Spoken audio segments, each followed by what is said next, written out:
Recognized for 5 minutes. Thank you, Madam Chair. I want to start by expressing my sincere condolences to our colleague, Congressman Caston, and Tara and I will keep your wife and your family in our prayers. Turning to the hearing today, thank you to the Chair, Ranking Member, for holding this hearing, and thank you to both governors for being here and taking the time out of your very important jobs to discuss methane emissions with us. But I want to point out that when we say methane emissions, it's a bit of a misnomer, because what we're really talking about is leaks of natural gas. And for anyone watching, let's make that clear. There are no methane pipelines. Methane makes up 70 to 90% of natural gas. And that's important for a couple of reasons. One, we should all agree that we need to produce more natural gas. This administration has even said so. We need to increase our exports to the EU by 65%. The Department of Energy says we're on a war footing for more production. Gas prices have quadrupled, which have, in some states like mine, doubled electricity prices. It's also important because, number two, not one company wants to see a leak of natural gas, because the stuff is actually pretty valuable, especially as the price has quadrupled.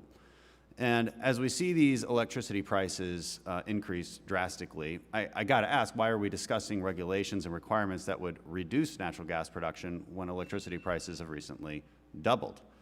Now, this hearing is about how much more potent methane is as a greenhouse gas. Okay, that's true, but it is also true that methane, or in other words, natural gas, is also the primary reason that we have lowered our overall carbon emissions in the U.S. back to 1990 levels.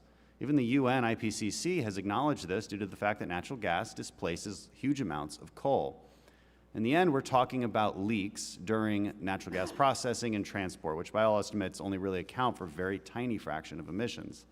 And I've stated at the top, companies already have an incentive to prevent these leaks. They don't need the heavy hand of government to force a new regulation on their product, which will do nothing but raise an already expensive price. Now, the word crisis also gets used a lot in this hearing, and yet you don't see that word in, say, the United Nations IPCC report. And the word is used so that you can convince people to double their electricity bills every month to pay for this regulation if they believe that they're indeed in danger and indeed in crisis. But the truth is, especially right now, no one is willing to shoulder additional and unnecessary costs on their energy bills.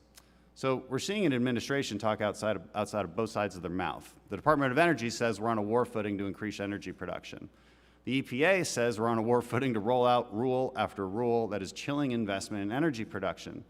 I think it's a foolish way to govern, and it's hurting Americans now for some vague promise of slightly better weather in the faraway future. And the cost-benefit analysis just does not add up.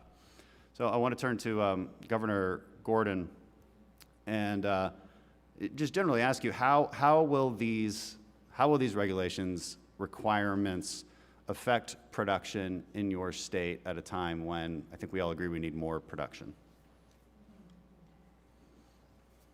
Madam Chairman, Representative Crenshaw, thank you for that question.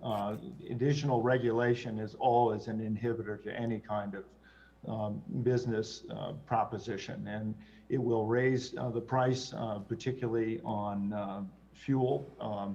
It'll raise the price on production. It'll make things just more difficult to get accomplished. For the state, it will also complicate, and we did comment on this, it'll complicate our ability to administer those regulations, putting unnecessary and burdensome requirements on our staff to be able to sort of meet these new requirements. So all in all, Governor Lujan Grisham might refer to as flexibility. I look at it as the opportunity to be able to innovate and be able to get the same project accomplished.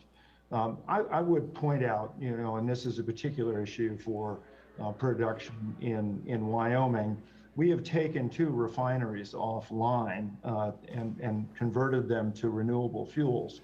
Renewable fuels that are first produced in the Midwest as beef tallow and soy oil, then railroaded to New Mexico where they're pre-treated, then moved up to the existing refineries that have been reconditioned to refine the product and then send it to California.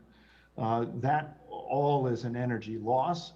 It costs a lot of extra money, but for consumers in California, it's great. For people here in Wyoming, not so good.